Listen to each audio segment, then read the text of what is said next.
Basis of या basics of fluorescence imaging क्या है या इमेजिंग टेक्नोलॉजी क्या होती है, ठीक है, किस तरीके से जो फ्लोरेसेंस माइक्रोस्कोपी है वो वर्क करता है, ठीक है। तो ये तो एक कॉमन टर्म है फ्लोरेसेंस माइक्रोस्कोपी जो मैंने बताया। अब ये ईयर बाय ईयर जैसे बीतता गया, ये इम्प्रूव होती गई है माइक्रोस्कोपी टेक्निक, ठीक है, इम्प्रूव होती गई है जिससे कि जो सर्टेन टाइप्स ऑफ लिमिटेशंस हैं फ्लोरेसेंस माइक्रोस्कोपी में वो ओवरकम करी जा सकें, ठीक है।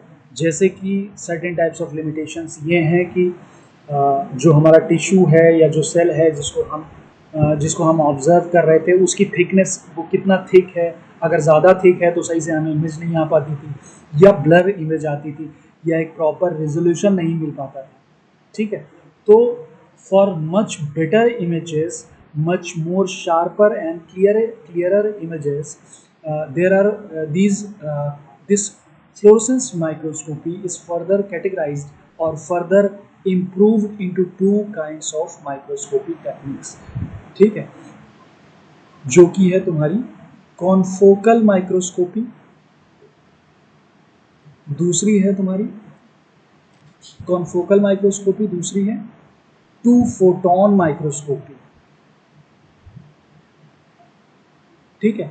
जो कॉन्फोकल माइक्रोस्कोपी है वो बेसिक फ्लोरेसेंस माइक्रोस्कोपी से बेटर है, और इसको जब कॉन्फोकल को भी फर्दर इम्प्रूव किया गया शार्पर इमेज ऑब्टेन करने के लिए, तो हमारे पास आती है टू फोटोन माइक्रोस्कोपी, या इसको बोल सकते हैं तुम्हारा मल्टी फोटोन माइक्रोस्कोपी, ठीक।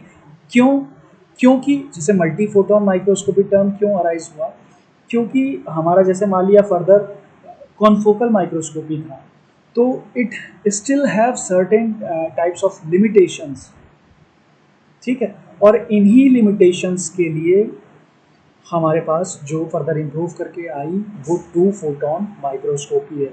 फॉर एग्जांपल कोई भी चीज़ हमारे पास टिश्यू है या कोई चीज़ है जिसको हमें विजुलाइज करना है, तो for the visualization of this specific tissue और स्पेसिमेन हमारी जो इंसिडेंट लाइट होगी वो स्ट्रॉन्गर होनी चाहिए,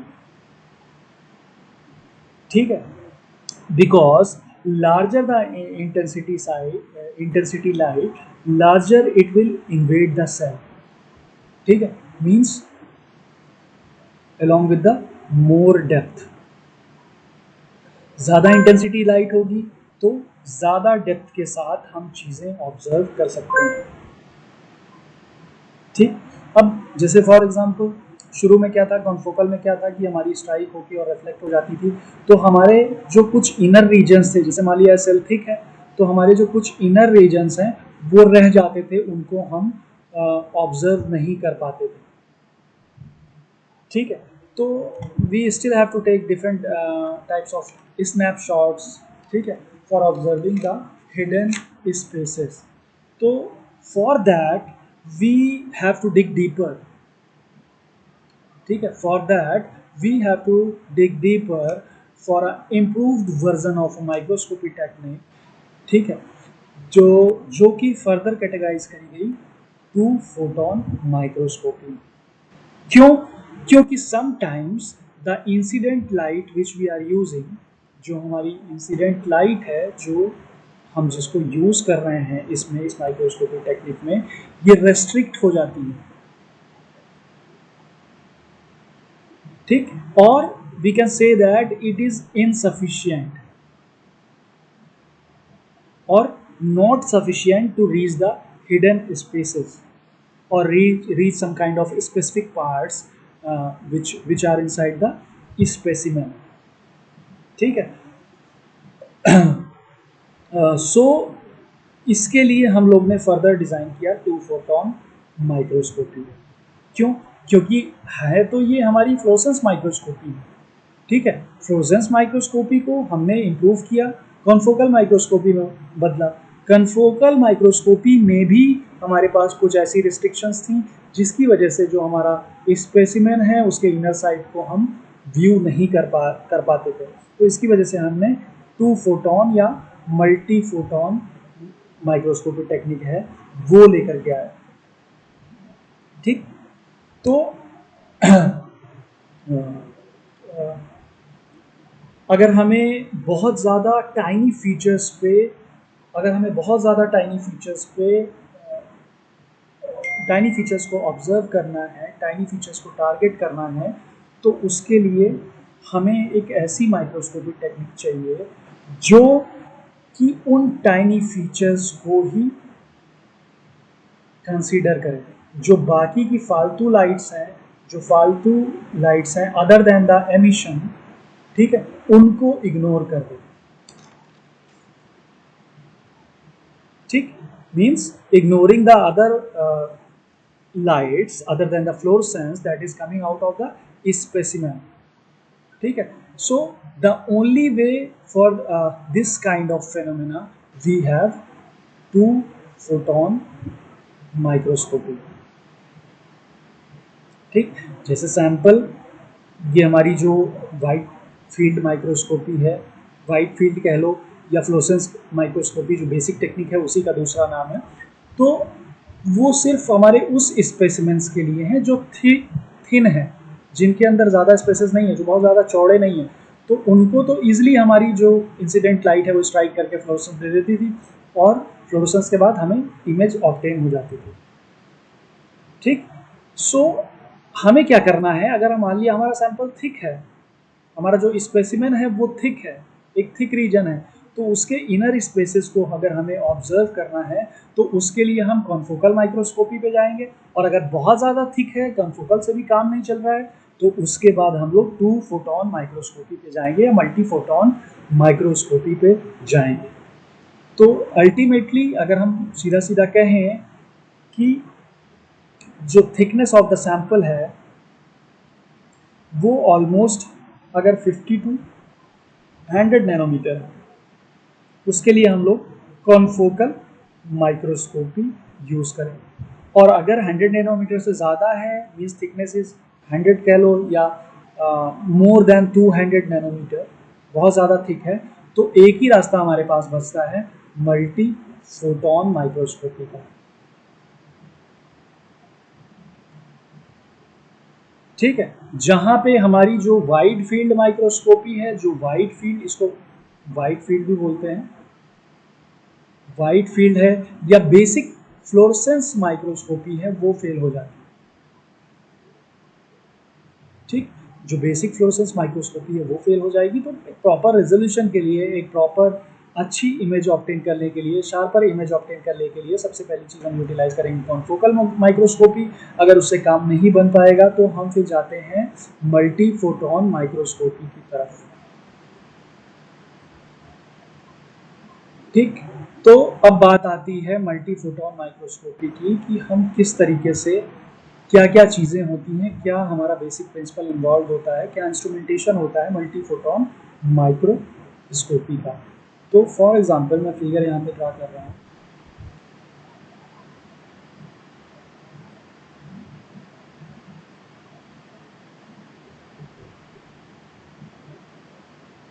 ठीक है, दिस इज बीम एक्सपैंडर, जैसा मैंने फ्लोरेसेंस माइक्रोस्कोपी में बताया था सेम उसी तरीके से फिगर होगा।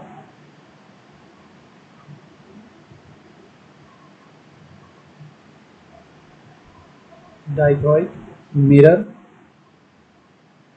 ठीक है, objective,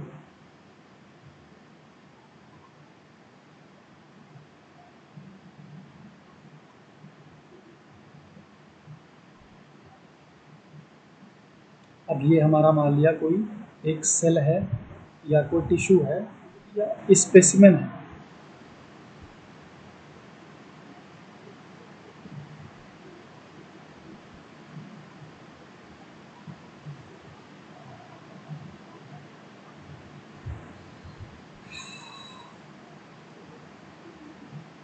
This is the focal plane of the specimen।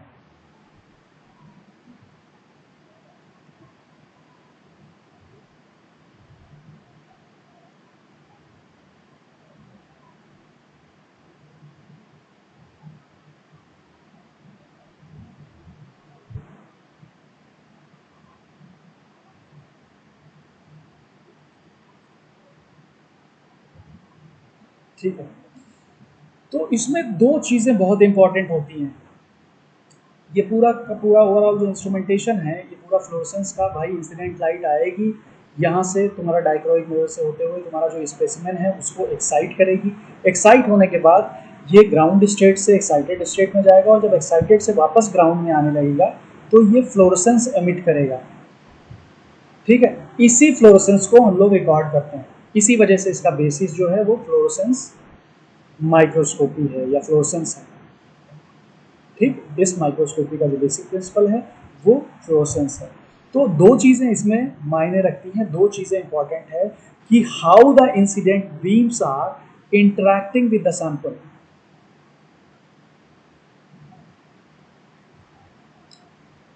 ठीक है, how those incident beams are interacting with the sample. And the second part is how fluorescence light is coming out of the sample.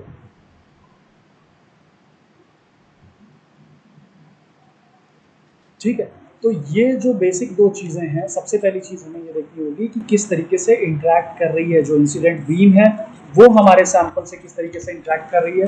दूसरी चीज़ जो वो emit कर रही है, जो fluorescence वो इमिट कर रही है, वो किस तरीके से इमिट कर रही है। ठीक है, and the most important reason to look out into this is this focal plane. ठीक है, अगर फोकल प्लेन को हम मैग्नीफाई करके तुम लोग को बताएं तो फोकल प्लेन कुछ इस तरीके से बनेगा।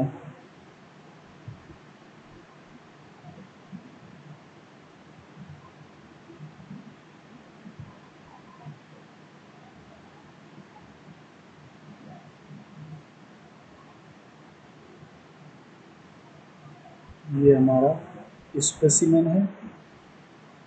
ठीक है, ये इसका फोकल प्लेन है।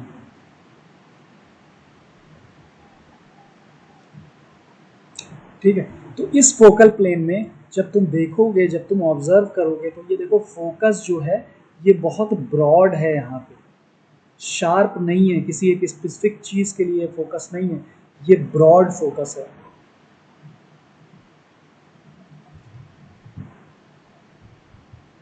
ठीक है, तो we can say that the image coming out of this kind of microscopy is not pin point. अब ये किसकी बात कर रहे हैं, ये वाइड फील्ड माइक्रोस्कोपी की बात कर रहे हैं। ठीक है, जो लास्ट लेक्चर में मैंने बताया था वाइड फील्ड माइक्रोस्कोपी या फ्लोरेसेंस माइक्रोस्कोपी की बात कर रहे हैं।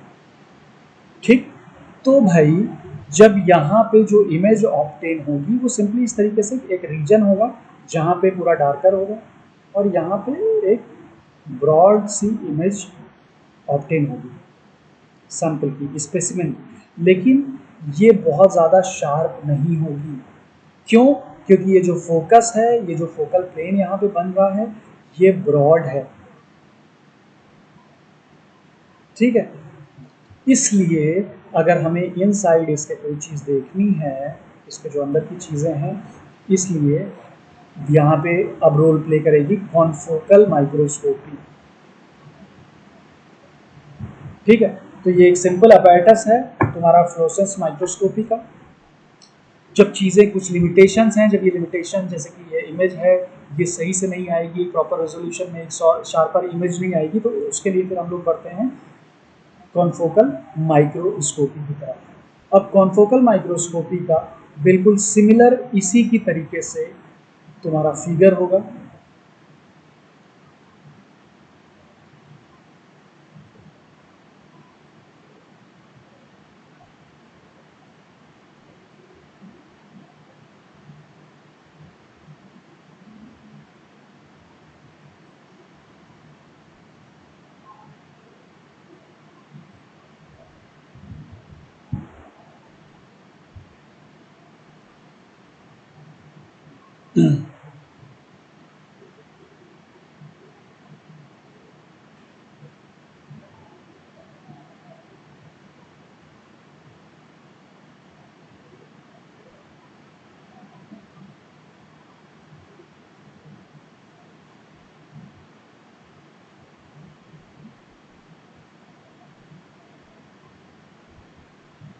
ये हमारा सैंपल है या स्पेसिमेन है कह लो, जिसका ये फोकल प्लेन है।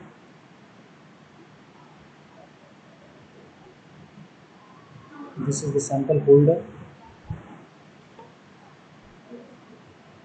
ठीक है, यहाँ पे एक चीज और आ जाएगी, पिन होल। ये चीज इंपॉर्टेंट है, पिन होल। ये किस लिए पिन होल आया? क्योंकि ये एडिशनल लाइट्स जो हैं उनको रिमूव कर सके। जो हमारी सैंपल से स्कैटर्ड लाइट्स हैं वो अदर देन द फ्लोरेसेंस, उनको ये पिन होल क्या करता है? रिमूव करता है। ठीक है, और ultimately we have the detector. ठीक है,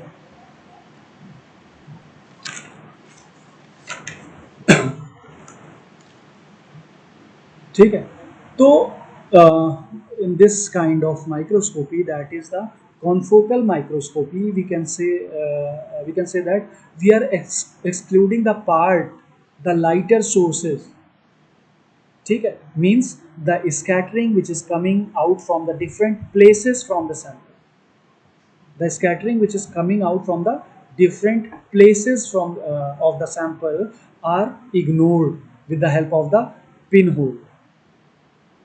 ठीक है, एडिशनल लाइट जो भी हमारी डिफरेंट प्लेसेस से सैंपल से आ रही हैं या डिफरेंट फोकल प्लेन से आ रही हैं, उनको हम लोग इग्नोर कर देते हैं या रेस्ट्रिक्ट कर देते हैं। ठीक है, with the help of the pin whole, with the presence of the pin hole. ठीक है, means any other light, any other kind of emission light coming out from the sample is filtered out, filtration का काम करेगा।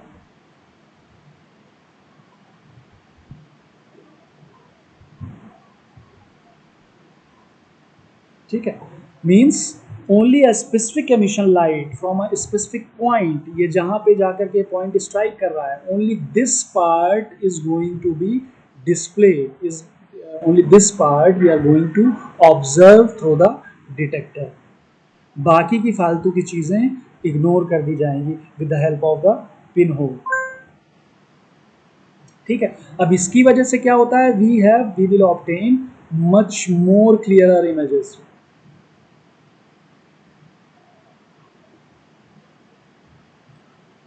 ठीक है, much more clearer images as well as much more contrasty images. ठीक है, but it also have certain kinds of limitation which is linked with the tissue depth।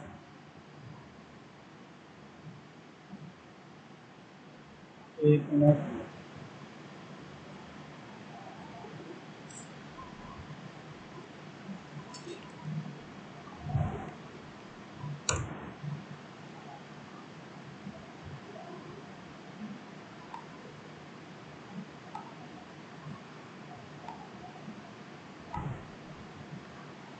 ठीक है, but in this kind of microscopy technique, that is confocal microscopy, we also have certain kinds of limitation which is related to the tissue depth।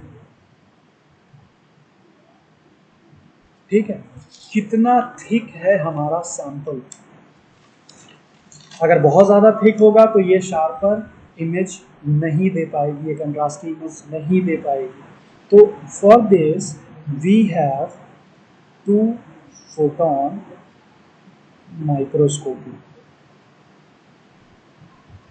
ठीक, so in this kind of microscopy technique, that is two photon microscopy, we will focus on a single point, we will focus on a single point, just like in case of confocal microscopy।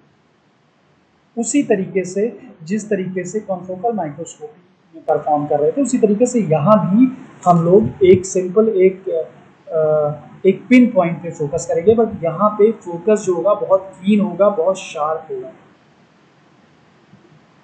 ठीक, और दूसरी important चीज़ ये है कि वो light जो कि detector के पास जा रही होगी मल्टीफोटॉन माइक्रोस्कोपी में, ठीक है, उसकी इंटेंसिटी बहुत ज़्यादा हाई होगी। क्यों हाई होगी? क्योंकि हम लोग मल्टीफोटॉन्स यूज कर रहे हैं। मल्टीफोटॉन्स या more than one photons we are using to excite our sample, to excite our specimen, ठीक।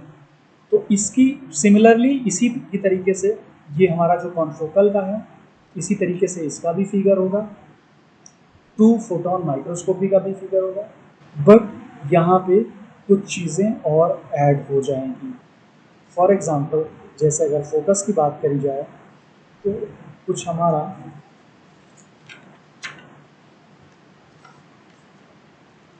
एक मिनट, जो पहले हमने बताया था फोकल प्लेन, वो कुछ इस तरीके से बन रहा था, एक ब्रॉड बन रहा था। ये हमारा फोकल प्लेन था, बहुत ज़्यादा ब्रॉड बन रहा था, ठीक है, ब्रॉड रीजन कवर कर रहा था। उसके बाद हमारी आई कॉन्फोकल माइक्रोस्कोपी। कॉन्फोकल माइक्रोस्कोपी जो है बहुत कीन ऑब्जर्वेशन के साथ या कीन इमेज प्रोवाइड करेगी, तो इसका प्लेन फोकल कुछ इस तरीके से बनेगा, ठीक है। ये हमारा स्पेसिमेन है, ये हमारा फोकल प्लेन है।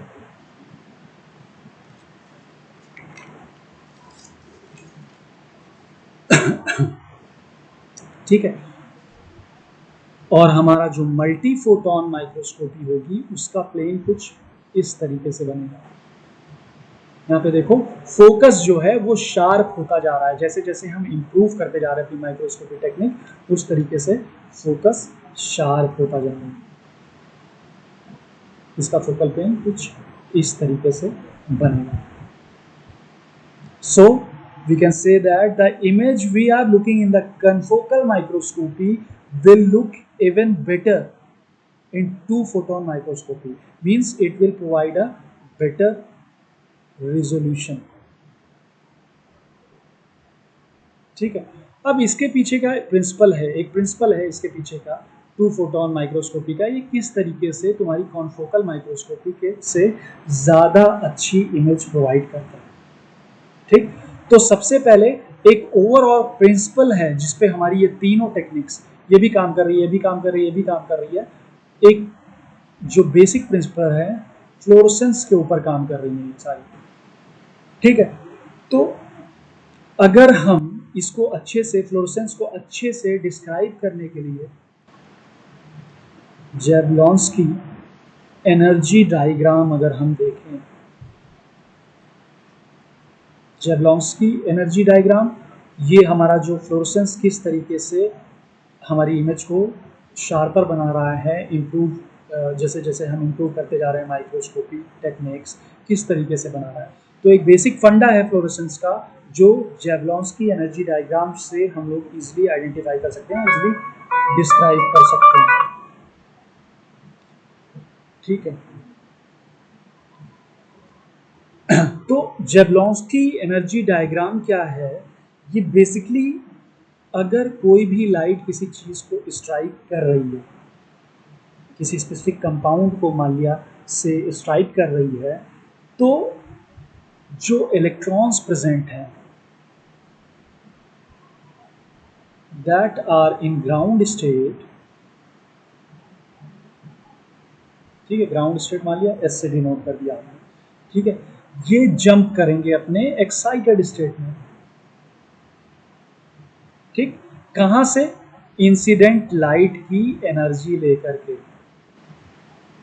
इंसिडेंट लाइट जिसकी हम बात कर रहे हैं या फोटॉन्स जिनकी हम बात कर रहे हैं, फोटॉन्स से एनर्जी लेके ये एक्साइट होंगे, इसमें इलेक्ट्रॉन्स जो, ठीक है, और ये एक्साइट होने के बाद अपनी जो दूसरी एनर्जी स्टेट है या एक्साइटेड स्टेट है उसमें पहुंचेंगे। मान लिया इससे डिनोट कर दिया हमने, ठीक है। आफ्टर दैट ये जब एक्साइटेड स्टेट में चले जाएंगे इलेक्ट्रॉन्स, फिर ये वापस से अपने ग्राउंड स्टेट में आने की कोशिश करेंगे। ठीक, तो जेबलॉन्स्की एनर्जी डायग्राम जो है वो इसी चीज को जस्टिफाई करता है। ठीक है, ये हमारा ग्राउंड स्टेट है।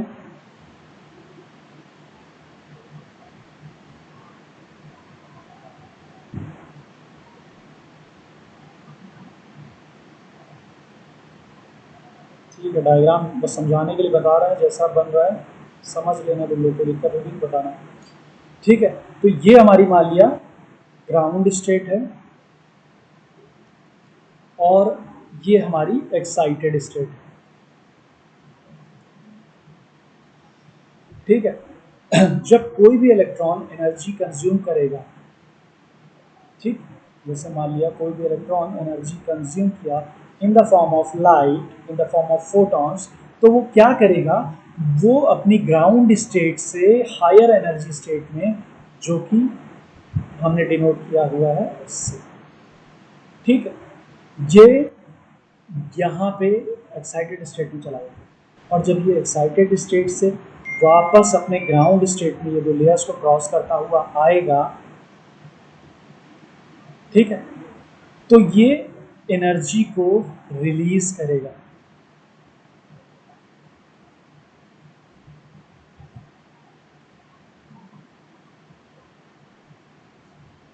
ठीक, in the form of photons. ठीक है, और इसी जो रिलीज्ड एनर्जी है, इसी फिनोमेना को हम लोग फ्लोरोसेंस बोलते हैं। ठीक है, तो कोई इलेक्ट्रॉन है जिसने जो लाइट के फॉर्म में एनर्जी को एब्जॉर्व किया, एब्जॉर्व करने के बाद ये अपनी ग्राउंड स्टेट से एक्साइटेड स्टेट में गया। एक्साइटेड स्टेट में जब ये अपनी लोअर एनर्जी स्टेट में,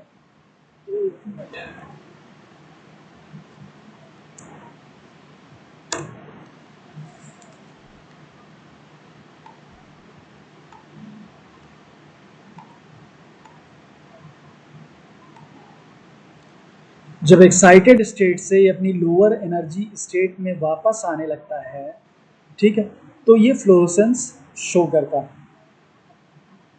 ठीक, अब यहाँ पे ये छोटे छोटे पार्ट्स जो बने हुए हैं, ठीक है, ये जब लोअर स्टेट में आ रहा है उसके लिए, ठीक, जब ये हायर एनर्जी स्टेट से लोअर एनर्जी स्टेट में आ रहा है तो भी ये एनर्जी रिलीज करता है in the form of heat.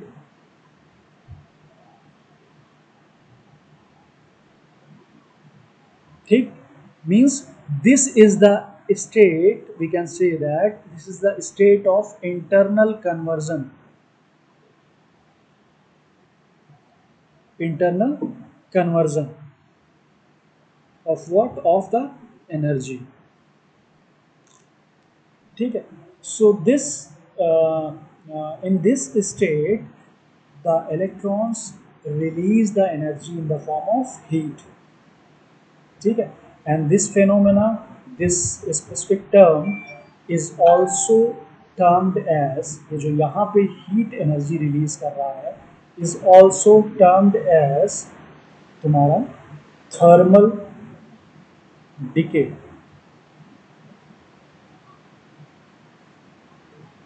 ठीक है, हालांकि थर्मल डिके इतना इंपॉर्टेंट नहीं है कि थर्मल डिके क्या होता है, हमें किससे मतलब है, हम फ्लोरोसेंस स्पेक्ट्रोस्कोपी के बारे में बात कर रहे हैं, तो हमें मतलब है इससे, जो वापस से ग्राउंड स्टेट पे आने के लिए जो एनर्जी एनर्जी रिलीज कर रहा है उससे। ठीक, तो हाउ एवर हम कहें तो सारे कंपाउंड्स के अंदर ये कैपेबिलिटी नहीं होती है कि वो एनर्जी को लाइट के फॉर्म में रिलीज, कुछ कंपाउंड्स के अंदर होती है जिसको हम लोग बोलते हैं फ्लोरोक्रोम्स। वो कंपाउंड्स जिनके अंदर ये कैपेबिलिटी हो, जो कि वो ग्राउंड स्टेट से एक्साइटेड स्टेट में जाएं फोटॉन्स लेकर के, ठीक है, और जब वापस आने लगे तो फ्लोरोसेंस के फॉर्म में या पैकेट्स ऑफ लाइट के फॉर्म में एनर्जी को रिलीज करें एक लार्जर वेवलेंथ पे। ठीक है, तो ऐसे कंपाउंड्स को हम लोग बोलते हैं फ्लोरोक्रोम्स।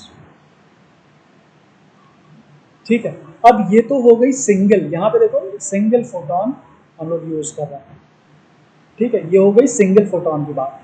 अब बात आती है multi photon, multi photon microscopy, या जो उसका प्रिंसिपल है टू फोटोन माइक्रोस्कोपी का। तो सिमिलर डायग्राम यहाँ पे भी है, ये हमारी ग्राउंड स्टेट हो गई, ये हमारी इंटरमीडिएट एनर्जी लेवल्स हो गई।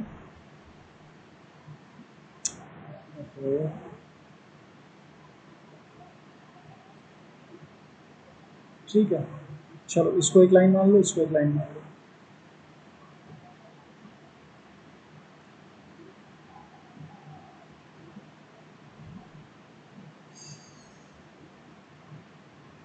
ठीक है, यहाँ पे एक फोटोन तो ये तुम्हारा जो इंसिडेंट लाइट की एनर्जी को कंज्यूम करके एक्साइट होगा।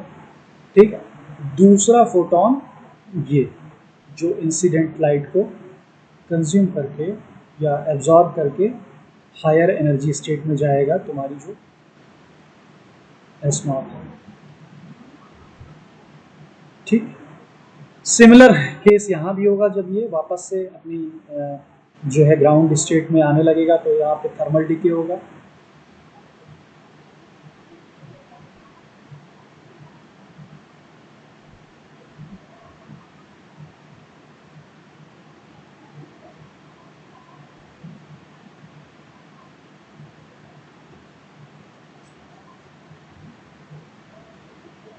थर्मल डिके, और वापस से जब ये जो ओवरऑल इंटरनल एनर्जी चेंज होगा उसके बाद कन्वर्जन होगा, वापस से जब अपनी ग्राउंड स्टेट में आएगा तो फ्लोरेसेंस शो करेगा।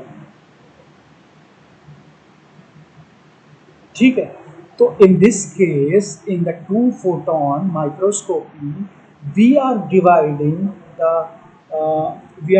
The process, that is, instead of using from one source we are using two different sources of incident light या photons। ठीक है, अब जैसे एक फोटोन हमने यूज किया, सिंगल फोटोन जब हम यूज करते हैं तो उसकी वेवलेंथ हमारी जो 350 नैनोमीटर है। ठीक है, जो शॉर्टर। जब हम दो फोटॉन्स यूज करेंगे तो हमारी, मान लिया इसी सेम वेवलेंथ की हमने दो फोटॉन्स को यूज कर लिया, 350 नैनोमीटर प्लस 350 नैनोमीटर।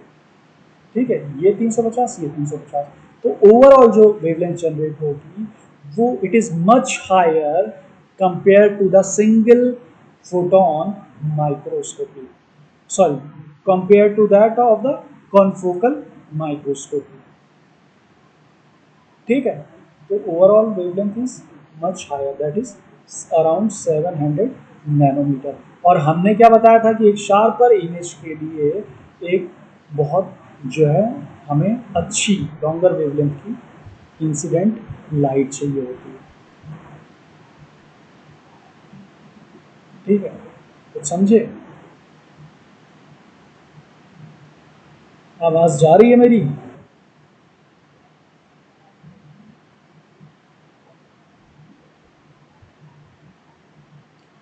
आवाज आ रही है मेरी, नहीं जा रही है?